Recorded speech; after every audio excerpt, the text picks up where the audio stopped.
Ladies and gentlemen, on behalf of Captify Consulting Investor Relations team, I welcome you all to the Q3 and 9 months FY26 post-earnings conference call of Madhusudan Masala Limited.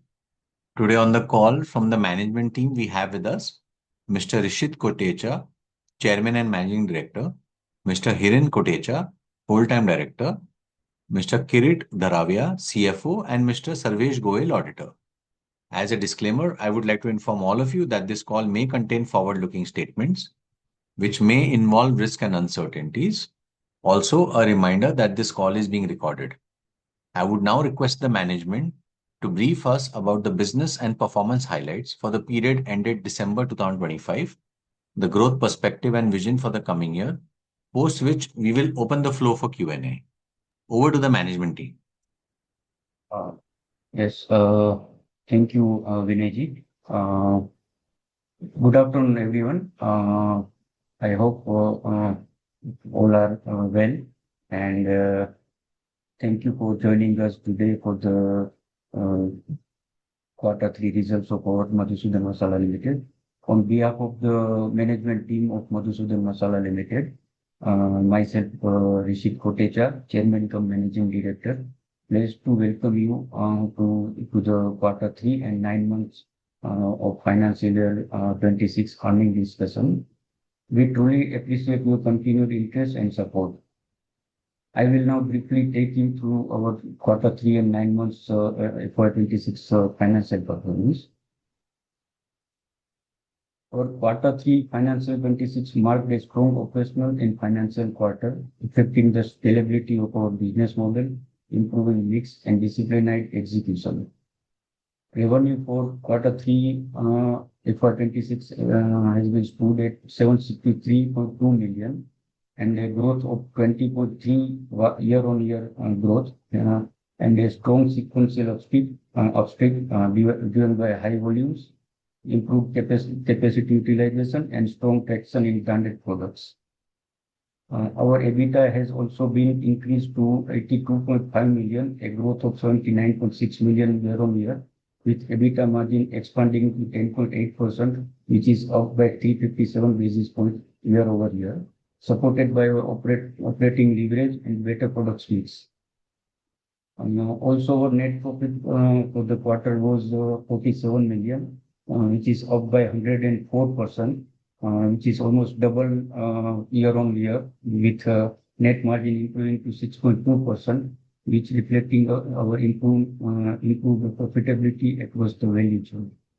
Financial performance for the 9 months period has below, like revenue stood at 1,945 million, reflecting a 19.3% year-over-year growth, while EBITDA rose to 222 million, a growth of 40% year-over-year, with a margin improving to 11.5%, while net profit increased to 123 million, which is also up by 40% year-over-year, demonstrating a strong earning momentum.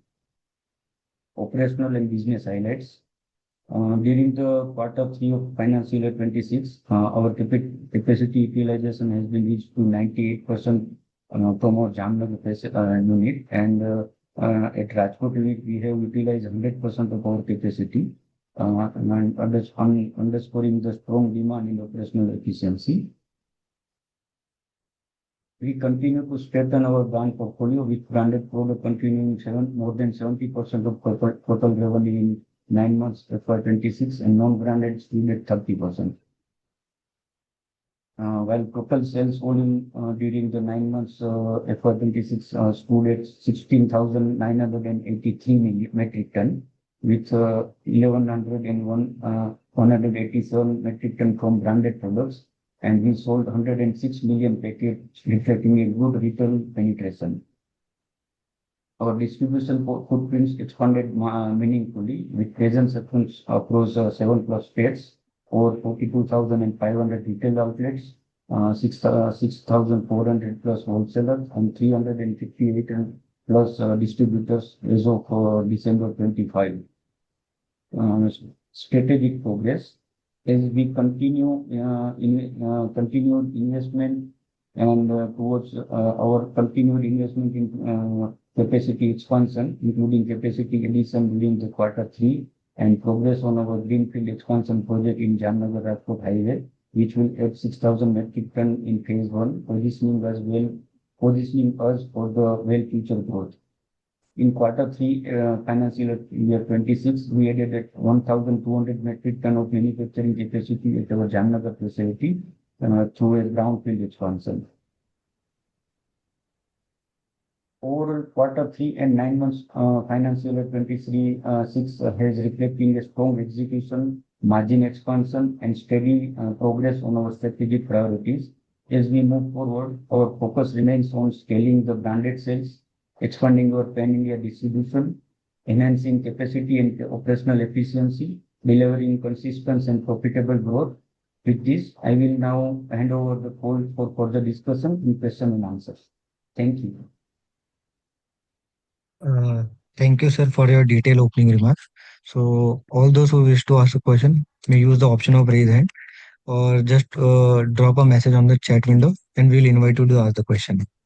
We'll take the first question from Risha Mehta. Risha, you can go ahead, please. Yes, thank you. Good afternoon.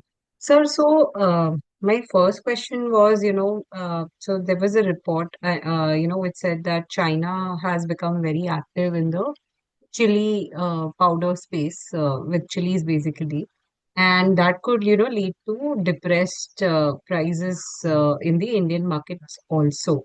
So, since chili, if I understand correctly, is close to one third of our revenues, right? So, how does this impact us? So, let's say if the chili prices come down, right? The commodity prices come down, then, how does it impact our revenue and margins? So, because from a value growth standpoint, do we need to pass on the price cuts to the consumers, which I think we will have to, assuming competition also takes price cuts. And then how do we think about EBITDA margins? जैसे कि आप EBITDA margin level पे आप EBITDA per ton maintain करने की कोशिश करते हैं हम, या do we try to increase the EBITDA margin? Basically, just trying to understand, like with this example of chili, कि inflationary environment और deflationary environment में इसका revenue और margins पे कैसे impact होता है when the commodity undergoes inflationary or deflationary cycle? Yes, yes. जी रेसा जी, आपका जो क्वेश्चन है that is quite controversial, because आपने जो एग्जांपल के लिए चिली का बताया कि चाइना में कुछ ग्लोबल इश्यूज है, तो actually China is a net importer of chilli from India. China is not exporter. China को इंडिया से हम लोग एक्सपोर्ट करते हैं, तो चाइना के यहाँ से चिली को लेके कोई प्राइस में प्रेशर नहीं हो सकता है. और दूसरी बात कि अभी जो करंट सीजन चल रही है, चिली हो, टर्मरिक हो या कोरिएंडर, मतलब हमारे जितनी भी कोर प्रोडक्ट्स है स्पाइसेस में सीटीसी के लिए, वो सारी कमोडिटी के प्राइसेस अभी टॉप पे चल रहे हैं और डिमांड इतनी ज्यादा है. और सामने जो प्रोडक्शन है, जो भी फार्मर्स के यहाँ से जो सीजन में मटेरियल आ रहा था और जो अभी आ रहा है, वो क्वालिटी भी काफी वेरी कर रही है. तो प्राइसेस इन लास्ट 3 महीने में काफी बढ़ गए हैं. ऑलमोस्ट आप समझो कि चिली में पर केजी 100 रुपीज से ज्यादा का इंक्रीमेंट हुआ है. वही टर्मरिक में 25 से 35 रुपए तक का इंक्रीमेंट हुआ है. कोरिएंडर में भी 25 से 30 रुपए तक का इंक्रीमेंट हुआ है. तो ये जो स्पाइसेस प्रोडक्ट है, ये पूरा इंडिया की प्रोडक्शन पे ही ड्रिवन रहती है, नहीं कि कोई बाहर की कंट्री से इसको इंपोर्ट करके हम प्राइस में कहीं ना कहीं इसको सेटल कर सकते हैं. तो इस साल का जो हमारा प्राइस के ऊपर जो प्रेडिक्शन था at the time of procurement, हमारी जब Q1 की मीटिंग थी, उस समय भी जब हमने स्टॉक काफी बड़ी अमाउंट में हमारा इन्वेंट्री काफी बड़ी अमाउंट में थी, तो सभी लोग वही पूछ रहे थे कि इतना बड़ा स्टॉक क्यों किया है। तो उस समय भी हमारे पास कुछ ना कुछ ऐसे प्रोजेक्शन थे कि इस साल जो प्राइस है वो सीजन के बाद काफी अपर साइड ही रहेंगे। तो हमने उसी तरह से हमारा इन्वेंट्री को मेंटेन करके रखा था। तो जैसे ही हम इन्वेंट्री सीजन में 50 से 60% ले लेते हैं, तो उसके बाद अगर प्राइस ज्यादा डाउन होता है तो हम वो इन्वेंट्री को वैसे के वैसे रहने देते हैं। और जो करंट मार्केट प्राइस पे जो रॉ मटेरियल अवेलेबल रहता है उसी को हम प्रोक्योर करके उसको प्रोसेस करके सेल करते हैं। और सेम अगर एक लिमिट से ज्यादा प्राइस बढ़ जाता है तो भी हम मार्केट से प्रोक्योर करना शुरू कर देते हैं कि भाई अगर ये प्राइस अक्टूबर में जो प्राइस था, अगर वो नवंबर में भी अब रहने की हमें मिलती है जानकारी, तो हम उसको अक्टूबर में भी प्रोक्योर करना करना का ही रखते हैं। तो उसी को ही हम फिर सेल करते हैं प्रोसेस करके। तो इसी इस तरह से हमारा जो एबिटा मार्जिन है, कहीं ना कहीं हम लोग थ्रू आउट द ईयर एक ऑप्टिमम लेवल पे हम सेट करके रख पाते हैं। जो हम हमारा मतलब कैटेगरी वाइज जो एबिटा मार्जिन जो है वो उसको हम कहीं ना कहीं इस तरह से हम सस्टेन कर पाते हैं। नहीं सर, मैं जो ठीक है, I I take your point कि चाइना वाला fine they are net importer, तो उसका, but I am not talking, चलिए, I mean I am not, I don't want to talk specifically about Chile का एग्जांपल, कोई भी एक कमोडिटी हो, राइट? अगर हम्म, बिकॉज सी एक दूसरी कंपनी भी मेन बोर्ड पे लिस्ट हुई है, राइट, ओरकला इंडिया। सो अगर yes, वो क्या कह रहे हैं कि पिछले 2 साल से एक डिफ्लेशनरी एनवायरनमेंट रहा है, राइट, कि कोविड के बाद एक बहुत बड़ा इन्फ्लेशनरी एनवायरनमेंट था जहां पे सबके प्राइसेस बढ़े थे, राइट, एंड देन पिछले 2 साल से प्राइसेस लार्जली म्यूटेड रहे हैं।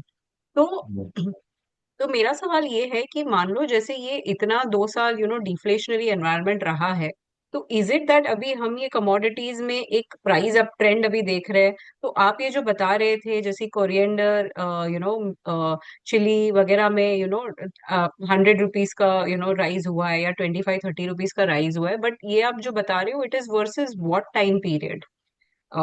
इज इट 1 ईयर अगो जो सीजन थी उसके कंपैरिजन में, या व्हाट टाइम पीरियड? तो रेफरेंस कर पाएंगे हम कि अभी ये इन्फ्लेशनरी साइकिल स्टार्ट हो रहा है, या is it still deflationary cycle में ही हम है, या स्टेबल प्राइसेस के साइकिल में हम है? नहीं, एक्चुअली मैं आपको बताऊं तो हम लोग अभी इंफ्लेशनरी साइकिल पे ही चल रहे हैं। ये जो मैंने आपको प्राइस कंपैरिजन बताया, that is a particular third quarter. जो कंपैरिजन के लिए मैंने आपको प्राइस हाइक बताया, वो जो क्वार्टर टू के एंड में जो प्राइस था और क्वार्टर 3 के एंड में जो प्राइस है उसका मैंने आपको प्राइस डिफरेंस बताया। और सर, ये जो प्राइजेस होंगे अभी, ये जो 2 साल पहले before the deflationary cycle start हुआ, वो प्राइजेस के लेवल पे आ गए हैं हम, या हम उससे हायर ऑलरेडी चले गए हैं, या अभी भी उससे नीचे ही है? जी, इसके लिए आपको मतलब हिस्टोरिकल प्राइस और ज्यादा फ्यूचरिस्टिक प्राइस के लिए हिरेन भाई is a better person to give your answers. So I will request Hiren to answer your question.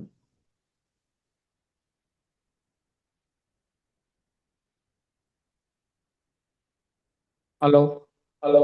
Hello. आ रही है आवाज मेरी? अरे, ये आवाज मेरी?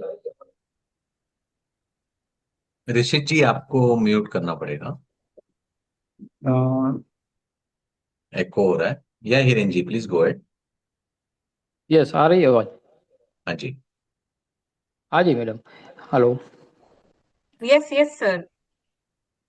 हाँ जी, ये आप जो पूछ रहे हैं ना कि 2 साल पहले जो रेट हुआ, अभी 2 साल के कंपेयर में हम चलेंगे तो चिली का ऑलमोस्ट प्राइस सेम हो गया है। जो कोविड के बाद बाजार अप गया था ना, उसके लेवल में सही है। हल्दी भी अभी सही है। जो 2 साल, अभी पिछले 2 साल का हम बात करें ना, तो बाजार बहुत डाउन गया था। कंपैरिजन में क्या है कि क्रॉप भी अच्छा आया था हार्वेस्टिंग के हिसाब से। और अभी इस साल क्या है कि मिर्ची का, धनिया का क्रॉप कम है, हल्दी में भी क्रॉप कम है, तो इस वजह से ये पिछले ये नई सीजन जो शुरू हो रही है उस हिसाब से रेट अप हो रहे हैं अभी तक। ओके। एंड सर नॉर्मली हम करते क्या है, मतलब from a pricing stand point, ये मेरा लास्ट क्वेश्चन है सर, कि अगर मान लो जैसे ये 2 साल हमने जो डिफ्लेशन वाला साइकिल देखा कि कोविड के बाद जो एकदम प्राइसेस बढ़े थे फिर कम हो गए, तो हम भी हम्म, क्या करते हैं हमारे प्राइसेस में कि हमें भी प्राइस कट लेना पड़ता है, और इस वजह से जो रेवेन्यू ग्रोथ आया वो पिछले 2 साल में वो लार्जली वॉल्यूम ग्रोथ ही था, या हम्म। कुछ मिक्स लेड ग्रोथ भी था? नहीं, ये रेट के हिसाब से आप बोल रहे हो उस हिसाब से सही है, लेकिन वॉल्यूम क्या, हमारा मार्केट डेवलप कर रहे हैं हम। एरिया भी हमने कवर किया है, नए नए महाराष्ट्र किया, वो किया, तो उस हिसाब से भी हमारा थोड़ा मार्केट बड़ा है। और रेट के हिसाब से 100% हमारा टर्नओवर कम होता है, लेकिन क्या होता है कि हम मार्जिन सेट करने के लिए जो सर ने बताया कि हम 50% के करीब तो प्रोक्यूरमेंट लेके चलते हैं, फिर बाजार बढ़ता है तो भी हम उसमें 50% के हिसाब से सेटल करते हैं, या डाउन होता है तो भी हम कर सकते हैं। उस हिसाब से हमारा प्लानिंग चलता रहता है। अंडरस्टूड। तो बेसिकली अगर डिफ्लेशनरी एनवायरनमेंट है तो हमें भी वो प्राइस घटाना पड़ेगा, राइट, एंड हाँ, कंज्यूमर को? हाँ, हाँ, मार्केट के रेट से चलना पड़ता है। कंज्यूमर रेट डाउन हो जाता है, मतलब। सर तो मार्जिन जब हम मेंटेन करते हैं उसमें फिर हम एबिटा पर टन मेंटेन करने की ट्राई करते हैं, या हम परसेंटेज मार्जिन लाने में ज्यादा फोकस रखते हैं? सर बिकॉज ये क्या हो गया ना, it's like a commodity business, right, कि अगर ये हल्दी वगैरह का प्राइस कम हुआ तो हमें कस्टमर को पास ऑन करना है, तो उस टाइम पे हम मार्जिन कैसे मेंटेन करते हैं? ये हमारा प्रोक्योरमेंट के ऊपर हो जाता है, हमारा मेंटेन मार्जिन। क्योंकि हमें क्या है कि प्लानिंग हम अभी ये नए साल की प्लानिंग अभी से हमने शुरू कर दी है। तो क्या होता है कि हमें मालूम रहता है कि आगे क्रॉप कैसा आएगा, उसका एक प्राइस का लेवल क्या रहेगा, ऊपर में क्या कहाँ तक जा सकता है, डाउन कहाँ जा सकता है। तो इस हिसाब से हम स्टॉक करते हैं ना। तो हम बेसिकली क्या, ये मार्जिन सेट करने के लिए हम रेगुलर या अभी देखो ना, तो रिसेंटली हमने चिल्ली पाउडर में रेट अप किया है परसों ही। तो क्या अच्छा। होता है कि, हाँ, तो क्या होता है कि मार्केट एबिटा हमारा उस हिसाब से ही सेटल रहता है कि भाई हमारा अगर डाउन जा रहा है मार्जिन तो हम रेट अप करते हैं। फिर हमें लगता है कि भाई चलो अभी हमारा एक्चुअल मार्केट में हमारा मार्जिन सही बैठ रहा है, या कस्टमर बढ़ाने हैं, तो हमारा मुनाफा मार्जिन देख के हम रेट कोई स्कीम देते हैं, कोई कस्टमर को एक एक्स्ट्रा कमीशन पे या कुछ ऐसे करके भी हम व्यापार को बढ़ाने के लिए करते हैं। सर लास्टली जैसे आपने बताया कि चिली में प्राइसेस बढ़ाए हैं, तो हल्दी या धनिया में भी हमने प्राइस हाइक लिया है? हाँ, किया है, किया है। अभी हल्दी में हमने ये कम से कम 25-30 रुपए पर केजी अप किया है। धनिया में भी 20 रुपए, 15-20 रुपए करीब अप किया है। और चिल्ली में तो ऑलमोस्ट 60-70 रुपए के आसपास अप हुआ है। Okay. All right. Thank you so much. Okay, thank you. Thank you, ma'am. We'll take the next question from chat. This question is asked by Rehan Sayed. His question is: Management has reported that Unit 1 and Unit 2 are operating at 98% and 100% capacity utilization respectively. With the 6,000 metric ton Phase 1 greenfield expansion currently under construction in Jamnagar, what is the specific targeted commissioning date, and how does the company plan to service the projected 30% CAGR demand in interim period before this new capacity comes online? Yes, yes. Both the units are operating at 100% utilization. You can say that Jamnagar and Rajkot both are at 100% utilization. In our new greenfield project, which is commencing at Jamnagar Rajkot Highway, which will be operational by end of this September 26. Hopefully, we will start our commercial production from that unit from October 26. Sir Okay, उनका and question है, in the हाँ, meanwhile आप 30% growth कैसे achieve करेंगे? तो हाँ, ये कुछ तो इशू हो रहा है, बस गिर नहीं जाए मेरे ऊपर। हम 30% हमारा जो CAGR का हम जो प्रोजेक्शन लेके चल रहे हैं अप टू 2023 2030, तो उसके लिए हम मेजोरिटी हमारा जो डिपेंडेंसी है वो जियोग्राफिकल एक्सपांशन के ऊपर ही हम फोकस करते हैं, क्योंकि ऑर्गेनिकली जो हम एग्जिस्टिंग हमारे जितने भी रीजन्स है वहाँ से हमें ऑर्गेनिकली 10 से 12% का एक ग्रोथ मिल जाता है। और उससे ज़्यादा का जो मेरा ग्रोथ लेना है उसके लिए हम वर्टिकल हॉरिजॉन्टल वर्टिकल एक्सपांशन के ऊपर ही फोकस रखते हैं। जैसे अभी हमारे पास नॉर्थ के काफ़ी सारे स्टेट्स में डिस्ट्रीब्यूटर्स डीलर डिस्ट्रीब्यूटर्स बने हुए हैं, तो वहाँ पर हम फोकस कर रहे हैं और वहाँ पर हमारा जितने भी डीप पेनिट्रेट कर पा रहे हैं उतने डिस्ट्रीब्यूटर्स हम एग्जीक्यूट कर रहे हैं। अभी हमने यूपी को टारगेट में नहीं लिया है, सिर्फ एक दो रीजन में ही यूपी के जा रहा है, जैसे मथुरा बेल्ट हो गया। तो बाकी के काफ़ी सारे रीजन है जो अभी हमारी रीच के बाहर है, तो वहाँ पर ये क्वार्टर में हमारा डिस्ट्रीब्यूटर नेटवर्क बनना शुरू हो जाएगा, तो वहाँ से भी ग्रोथ आने लगेगा। तो इस तरह से जो 2030 तक का हमने 30% के CAGR का ग्रोथ प्लान किया है, वो मेजोरिटी हम हमारा रीजनल प्रेजेंस बढ़ा के ही अचीव करेंगे उसको। Okay, sir. And he has asked another question like following the 100% acquisition of Vitagreen products and the onboarding of the 77 Green brand, how much of the current distribution network is now fully integrated? And furthermore, as you aim for 1% total market share in Indian spices industry, is the current 30% CAGR guidance purely organic, or does management intend to pursue further bolt-on acquisition to gain immediate access to new regional distribution silos? See, as of now, we are searching for a good, मतलब जैसे हमने विटाग्रीन को एक बार किया वैसे कोई अगर opportunity मिलती है तो we are open for that. लेकिन वो हमारा एक एड ऑन रहेगा। 30% के जो CAGR है उसमें कोई प्लान नहीं है कि हमें कोई ऐसी अच्छी कंपनी मिलेगी तो ही हमारा ये एक्सपेंशन जो है वो कंटिन्यू रहेगा। अगर हमें कोई अच्छी अपॉर्चुनिटी मिलती है तो that will be add on to the 30% of CAGR। और उसके लिए जो हमारा प्लान मैंने ऑलरेडी आपको शेयर किया वही रहेगा। और जितने भी विटाग्रीन के हमारे डिस्ट्रीब्यूटर्स थे उसमें से हमने ऑलमोस्ट 70% से ज़्यादा डिस्ट्रीब्यूटर को रिवोक करके उसके साथ काम शुरू कर दिया है। तो आज हमारे पास समझो कि 360 से ज़्यादा डिस्ट्रीब्यूटर्स है under umbrella of Madhusudan group. मतलब मधुसूदन और विटाग्रीन दोनों मिला के 360 से ज़्यादा डिस्ट्रीब्यूटर्स है। और ये डिस्ट्रीब्यूटर के अंडर में करीबन 42,000 से ऊपर रिटेल ग्रोसरी स्टोर्स जो है वहाँ पर हमारी प्रोडक्ट सप्लाई होती है। Okay, sir. We'll take the next question from Amit Agija. Amit, you can go ahead, please. Good afternoon, sir. Am I audible? Yes.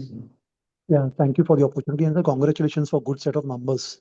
Sir, मेरे सवाल first was like connected to branding. Like branding में आपका कितना expense का आप करते हैं? Like what is the budget towards like social and digital media? And second question was connected to the hiring. Like आपने कुछ new hirings अगर कुछ की हैं तो like कौन सी टाइप की कंपनीज में से आ रहे हैं? वो hiring specifically marketing के हैं, branding के हैं, like sales distribution बढ़ाने के हैं, किस टाइप के हैं? एग्जैक्टली। फर्स्ट ऑफ ऑल आपका जो हायरिंग रिलेटेड क्वेश्चन है उसको मैं पहले आंसर करूंगा।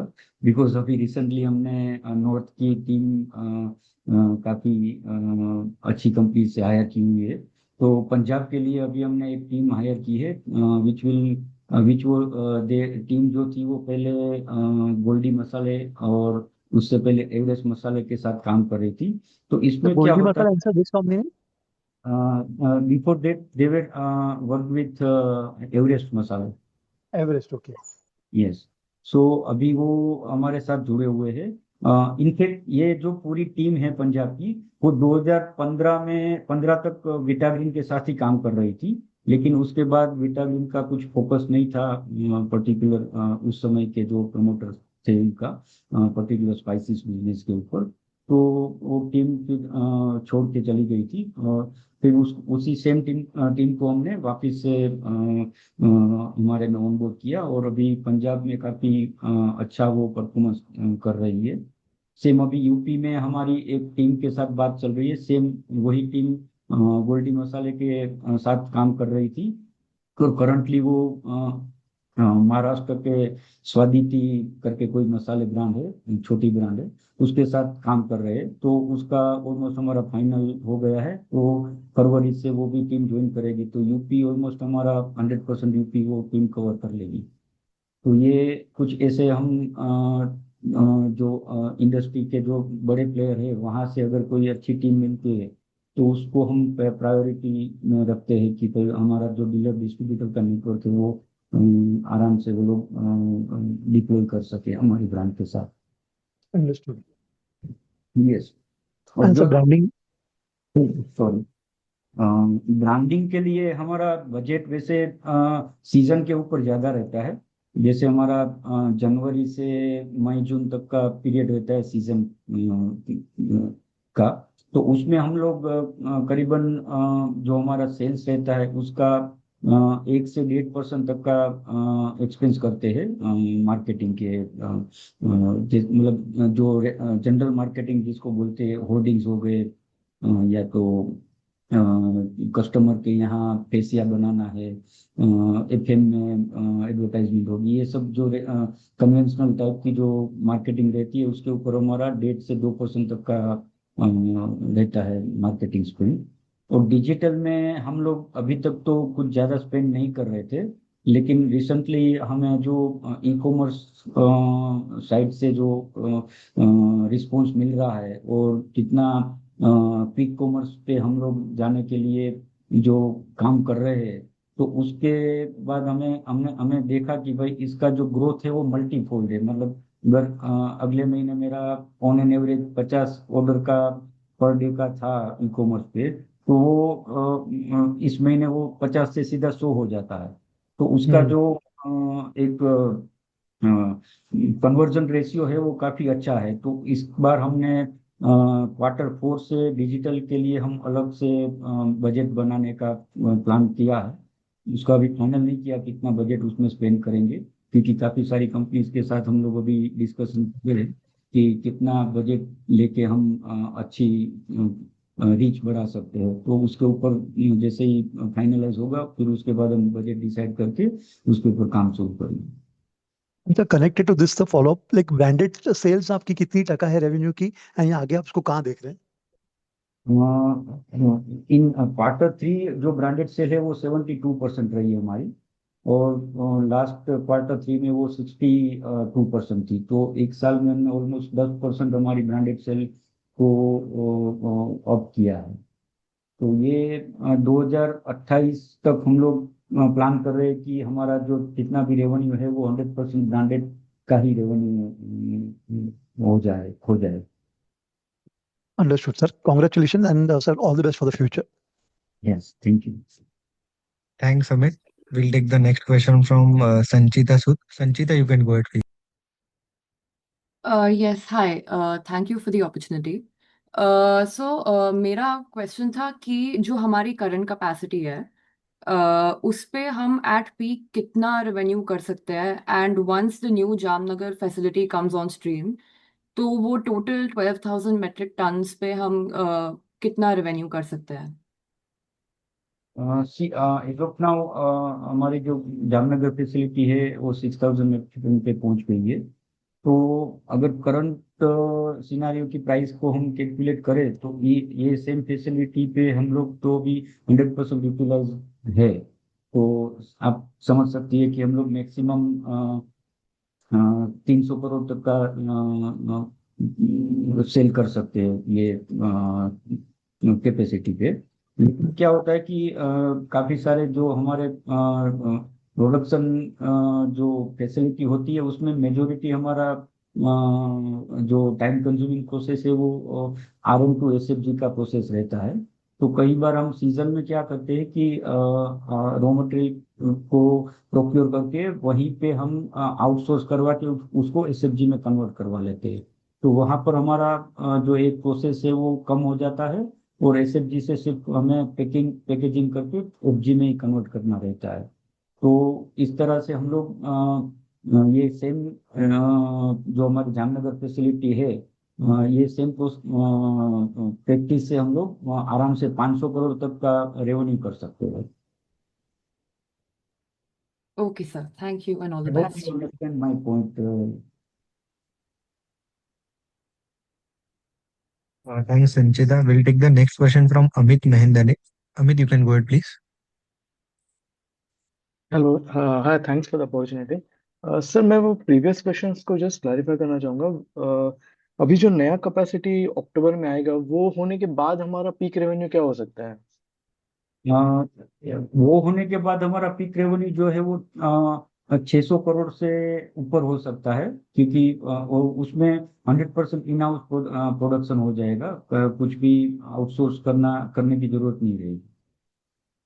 Right sir. और हमने एक कंपनी अभी रिसेंटली ट्रैक करना चालू किया था। I think there was another capex which was planned जो आई थिंक 12,000 मेट्रिक टन का था। I am not very sure is that a plan also कि फेज 2 कैपेक्स?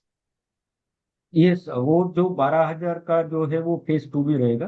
फेज 1 में अभी हम 6,000 मेट्रिक टन के प्रोडक्शन प्लान से शुरू कर रहे हैं। और ये पूरा जो है वो मिक्स जो ब्लेंडेड स्पाइसेस है उसके लिए रहेगा। और जो सेकंड फेज आएगा वो सीटीसी और अदर ग्रोसरी प्रोडक्ट्स के लिए आएगा। तो वो 12,000 से 18,000 के बीच का कैपेसिटी रहेगा सेकंड फेज में। ओके सर, तो क्लैरिफाई करता हूँ कि सो फेज 1 अभी अक्टूबर में आ रहा है और फेज 2 कभी आएगा? फेज 2 हमारा ये जब फेज 1 ऑपरेशनल हो जाएगा कमर्शियल प्रोडक्शन, उसके कुछ समय बाद हम शुरू करेंगे उसका जो राइट सर। और फिर उसके लिए हमको कोई कैपिटल रेज करना होगा? Any fund raising plan for that, equity capital?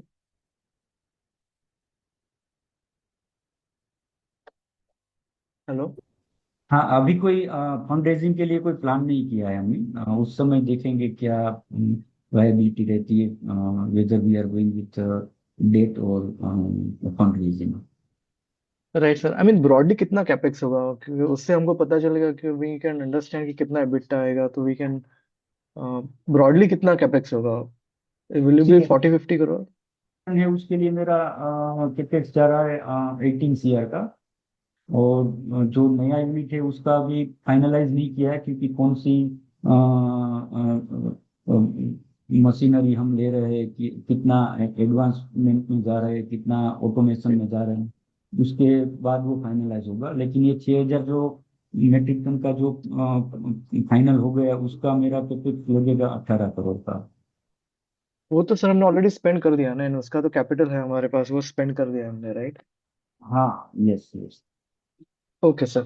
And finally on the distribution side और द मार्केटिंग साइड, जो जैसे पहले भी पार्टिसिपेंट ने पूछा था कि वो अगर ग्रोथ रेट हमको 25-30% रखना है, तो वो रीजनल डिस्ट्रीब्यूशन यानी जो हम नया रीजन्स में जा रहे हैं वो कैसे, उसका थोड़ा आप कोई और ग्रैन्युलरिटी मोर डिटेल्स दे सकते हैं क्या, कि हम कितना डिस्ट्रीब्यूशन नेटवर्क बढ़ा, अभी कितना है वो हम कितना बढ़ाएंगे, या जो रिटेल साइड पे जो कंज्यूमर पॉइंट्स है वो करंटली कितने हैं, वो सपोज 27 या 28 में कितने होंगे? Any granularity color on that will be great.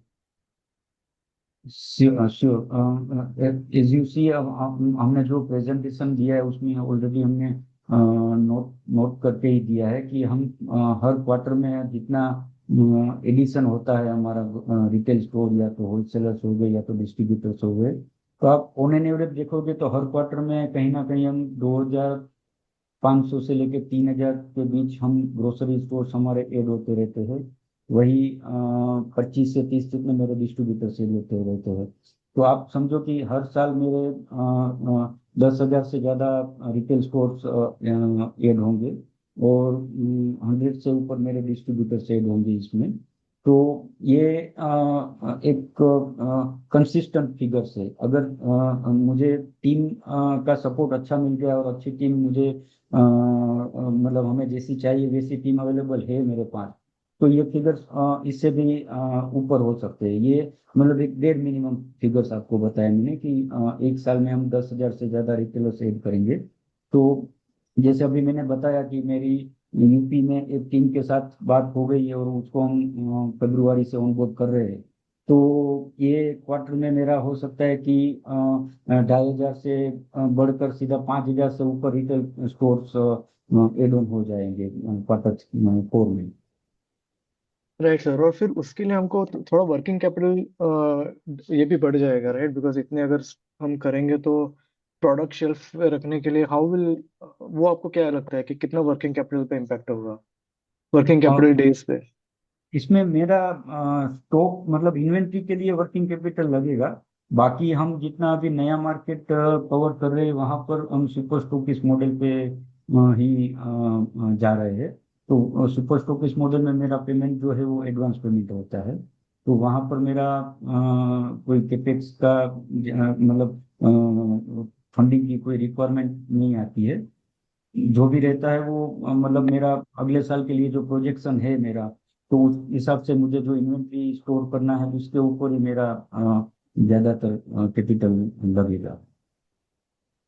Okay sir, and my last question is on the margins, जो आई थिंक थोड़ी पहले भी बात हुई थी कि अगर प्राइसेस जब भी गिरते हैं हाँ। तो वो कैसे होता है कि क्या मीन्स कितना प्राइसिंग पावर हमारे पास है, हमारे कॉम्पिटिटर्स के पास है? जनरली सब सपोज अगर हम रॉ मटेरियल के प्राइसेस 10% से ड्रॉप हुए तो फिनिश गुड्स के प्राइसेस ऑल्सो सिमिलरली 10% ड्रॉप होते हैं कि कैसे?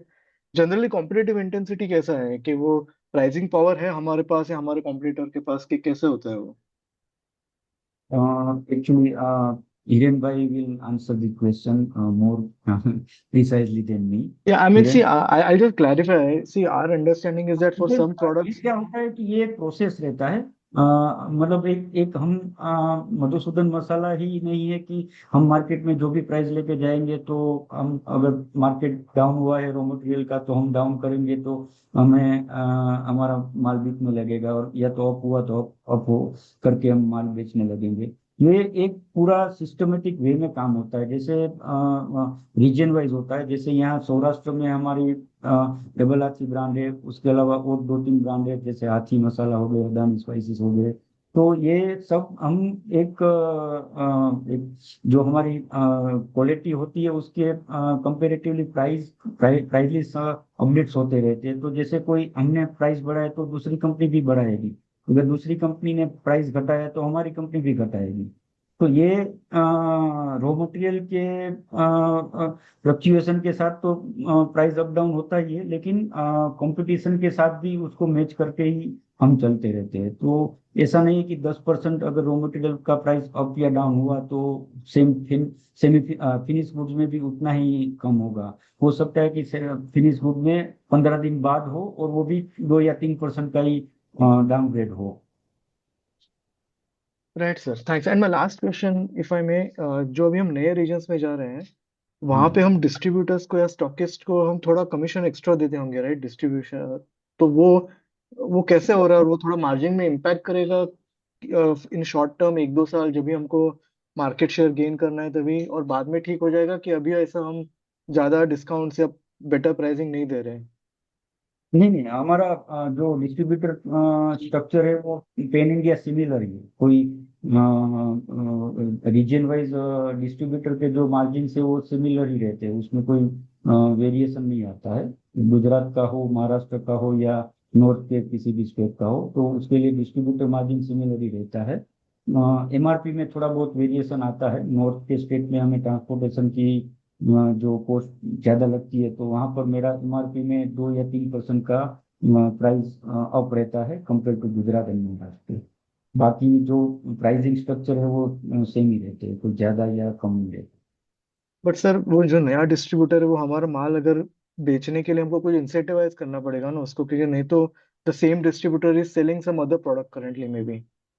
अ, उसमें क्या है कि हम दो फ्रंट पे हमारी लड़ाई रहती है। एक फ्रंट हमारा रहता है एग्जिस्टिंग वेल नोन प्लेयर, जैसे एमडीएच हो गए, बादशाह, एवरेस्ट, ये सब जो प्लेयर्स है उसके साथ रहता है। दूसरी होती है लड़ाई हमारी अन ऑर्गेनाइज प्लेयर्स, जहां पर मार्जिन ज्यादा रहते हैं और उसकी ब्रांड वैल्यू कुछ नहीं रहती है। तो हमारा दोनों के साथ कंपटीशन रहता है। तो जैसे वेल नोन प्लेयर्स है तो उसके सामने हमारे जो डिस्ट्रीब्यूटर मार्जिन है ऑलरेडी हायर साइड है। तो वहां पर हमें डिस्ट्रीब्यूटर को कन्विंस करने में एक इजी वे मिल जाता है।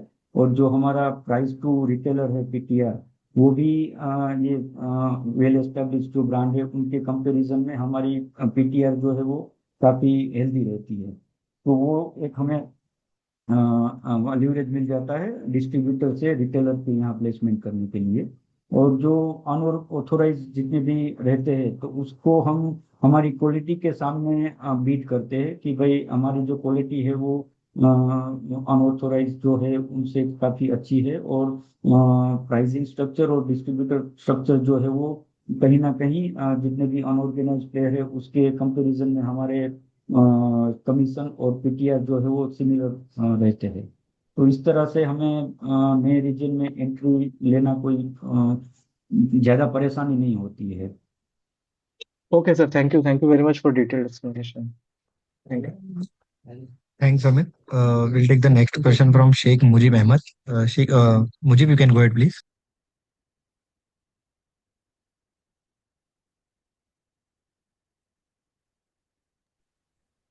Uh, Sir, we'll move on to Vijay Chauhan. Vijay, you can go ahead, please. Yeah, thank you for the opportunity. So majority of my questions on the business are answered. Yes. So my question is on the exit run rate side. So we have done somewhere around हमने 195 crore तक कर लिया है in the first 9 months. So are we on track to even deliver 25 or to 30% guidance for this year? Or we will see maybe मतलब we will see some deviation from the target that we have set? No, we are not taking a deviation. In fact, we stick at our projected target of 30%. Definitely, we will achieve the target with more than 30%. Okay so हम लोग at least 280 to 300 का जो हम लोग का target था consolidated basis पे that we will be trying to achieve right. Yes, already on the track, and that will be more than 300 as per our confidence okay seen over the market. Right and typically quarter four or quarter three में so quarter four is the strongest or the quarter three is the strongest as per your like experience. Actually quarter four stronger रहता है क्योंकि ज्यादातर season का जो मसाले की season जो है वो क्वार्टर फोर से ही शुरू होती है। तो ज्यादातर क्वार्टर थ्री से क्वार्टर फोर ज्यादा अच्छा रहता है।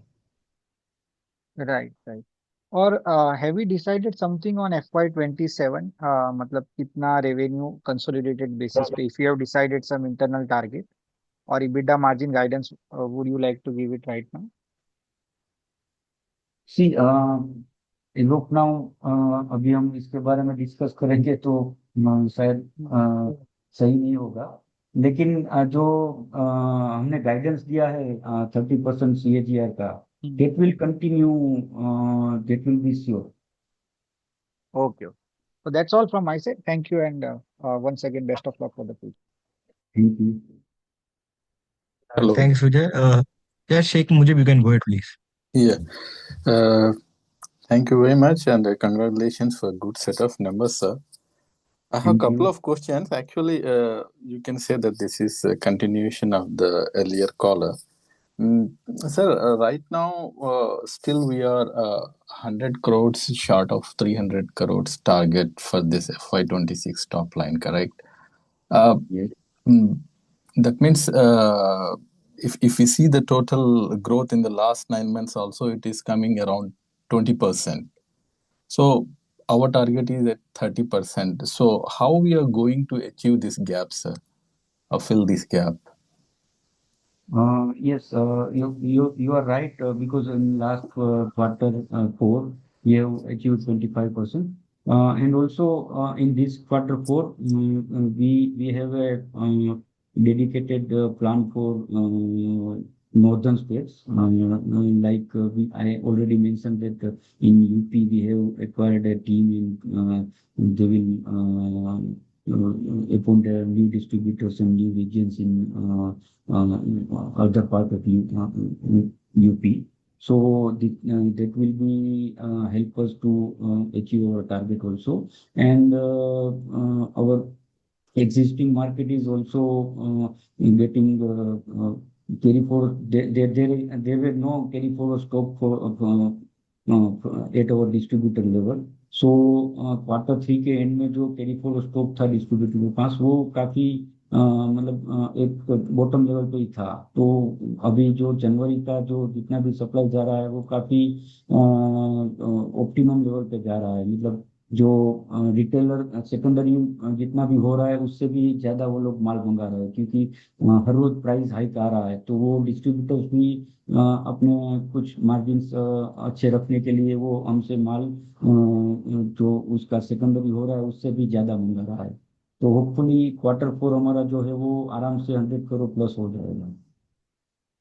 ओके, वो बहुत अच्छी खबर दी है आपने। सर, और एक चीज ये है कि मतलब EBITDA margins, if I compare with Q2, it has been dropped from 14.5 to 10.8. What is the reason, sir, for such a drastic drop in a quarter? C Q2 में क्या हुआ था कि हमारा जो रेवेन्यू था वो काफी ड्रॉप हुआ था। और उस समय जो हमारा Q1 का जो इन्वेंट्री था, तो उस Q2 में हमने कुछ प्रोक्योरमेंट ज्यादा नहीं किया था। तो वहां पर हमारी जो इन्वेंट्री का जो रॉ मटेरियल था उसी से ही हमने प्रोसेस करके उसको सेल किया था। तो वहां पर हमारा कुछ मार्जिन अच्छा निकल के आया था। अभी Q3 में काफी सारा प्राइस हाइक हुआ है। तो हमारा जो इन्वेंट्री लेवल है मेंटेन रखने के लिए हमने प्रोक्योरमेंट भी करंट प्राइस पे Q3 में किया हुआ है। तो दैट्स व्हाई और margin is consistent compare to the Q2। But overall हम देखेंगे तो काफी इम्प्रूव हुआ है Q3 में। So what we can expect, sir, in coming quarters? What will be the margins, sustainable margin? It will be around 10, 11, or Yeah, for the entire financial year, the EBITDA would be between 10.8 to 11%. okay, okay. Earlier, just in this con call, you have told that you are planning for 600 crore top line with the capex. Is this with the 6,000 metric ton greenfield expansion what you are doing, or with the 12,000 metric ton? No, 600 crore revenue is for 6,000 metric ton greenfield and existing unit only. Okay, okay, okay. Sir, with the addition of the new capacity in this quarter, I think around 1,000 plus something you have added, right? With this one, is the demand what we are getting from the outside? Are we still giving for outsourcing, or the internal capacity is fulfilling the requirement? No, we still have to give the material for outsourcing because our capacity is not yet sufficient to process the entire categories. Okay, okay. Sir, one more question. How are the chili prices now compared to Q2? Because in the Q2, I think the Q2 or Q1, it was, that means the prices were very low. But you told in the last quarter that the prices have been significantly improved. How are you seeing the trend in this quarter? Yes, so average sale price for our chili powder was 174 in Q2, and in Q3 the average chili sale price of chili powder is 241. So you can see the difference, like more than 65 rupees per kg. I think that one is being reflected in your bottom line also, because bottom line has been increased by 40%, whereas the top line is around 20%. I think, is it Yes, but our quantity wise sale has been also increased. okay? Okay, so in Q4, because now I think around 20 days have passed, are these prices are being sustained, or are you seeing any pressure? As of now, we are saying that price will be not only sustained, but it will go more higher side for our chili, turmeric, and coriander. All of three, the commodity will price will go higher side. As of now, we are seeing is for market scenario. Okay. So can you, at the last, can you just update on the expansion? What kind of works are going in the greenfield expansion, and the machinery and other things have been ordered, or what is the status? Definitely. We have given a project to a single entity on turnkey basis. So all of the construction and PEB structure and the machinery will be provided by a single supplier. So we already ordered a machineries to them, and they are doing civil work as of now. And by end of this March, the civil work will be 100% completed. And after March, up to April to June, they will start and completed the fabrication work. And in July, August, they will start commissioning of machineries and take final run in August. Okay. Okay. It would be very great if you add the latest photographs in upcoming presentation with the construction status. That Yes, will. yes, it will be. I will ask my IR team to share the photograph. Thank you very much, sir. Thank you very much, and all the best to you. Thank you.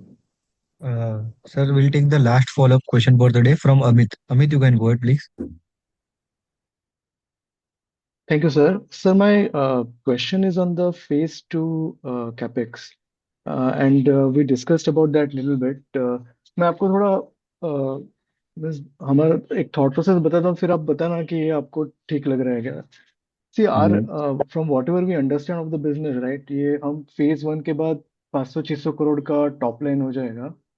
और अगर हम same EBITDA margin वगैरह करेंगे तो अंदाजे से 30-35 करोड़ का profit भी हो सकता है, जब भी वो पूरा कैपेसिटी यूटिलाइज होगा तभी. मोटा मोटा. और फिर उसके बाद जब भी हम phase 2 करेंगे, राइट, तो our capital requirement will also be around 40 crores. And assuming that we take 50% debt, तो 50%, 15, 18, 20 करोड़ तो हम कंपनी से लगा सकते हैं, सो दैट वो डाइल्यूट नहीं हो बाद में. तो ये आपको क्या लगता है, ये मीन्स क्योंकि डाइल्यूट होगा तो वो the capital expands, EPS drops, वो हिसाब से मैं बोल रहा हूँ. You think is correct assumption? मतलब आप कंसर्न क्या रेज कर रहे हो? नहीं, सॉरी सर, आपका आवाज नहीं आया. I couldn't understand.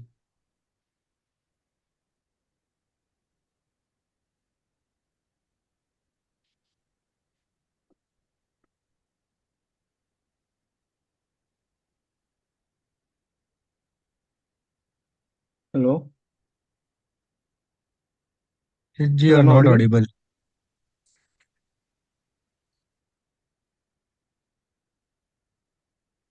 I think Rishij's line has dropped off. An issue with the audio. Yeah. Hello, am I audible? Sir.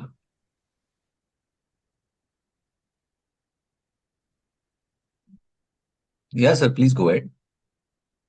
Yes, I just asked the concern that I cannot understand the concern what he raised for the capacity expansion. I didn't get the question correctly. Hello, am I audible now? Yes, you are audible. Okay, sir. Should I repeat the question? Yes. Amit, your voice is not getting loudly. Your voice is very slower. I think there's some issue with the audio, but I'll repeat the question. Yes. Is it better now? Yeah, it's better now. You can go ahead. Right sir, मैं ये बोल रहा था कि अभी phase 1 capex के बाद हमारा रेवेन्यू समझो 500-550-600 करोड़ हो सकता है peak revenue, Yes, and profitability, will also, I mean, assuming that we do same level of EBITDA, we should yes, do, anywhere between 30-35 crore type of profitable, profit after tax. yes. और phase 2 जो 12,000 का expansion है उसके लिए, if you assume the same size of machinery और the type of process और quality, then we Yes. Were assuming that will take about 35-40 crore of capex. और If 50% debt लेते हैं तो we will not need to raise any further capital. Yes, अगर 50% date पर ले रहे हैं तो कोई जरूरत नहीं रहेगी, क्योंकि वारंट कन्वर्जन भी अभी हमारा पेंडिंग है, प्रमोटर वारंट। तो इसका भी फंड रेज फंड आएगा, तो अगर 50% फंड डेट हम लेते हैं तो जरूरत नहीं रहेगी कोई कैपेक्स की, नए फंड की। राइट सर, और प्रमोटर्स जो वारंट है वो ये प्राइस पे करेंगे सब्सक्राइब? वो जो जब हमने लिया था 181 पे, उसी प्राइस पे करेंगे। Okay sir, okay sir, that's it from my and, thank you very much. Sir, since there are no further questions, would you like to give any closing comments? Yes,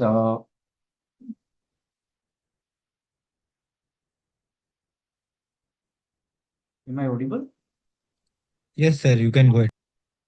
Yes, thank you all of investors and well-wishers for taking your good time to connect with us. And I hope in future your support will be available to us. And thank you. Good night. Jai Shri Krishna. Uh, Thank you to the management team for your valuable time, and thank you to all the participants for joining on the call. This brings us to the end of today's conference call. You all may disconnect now. Thank you.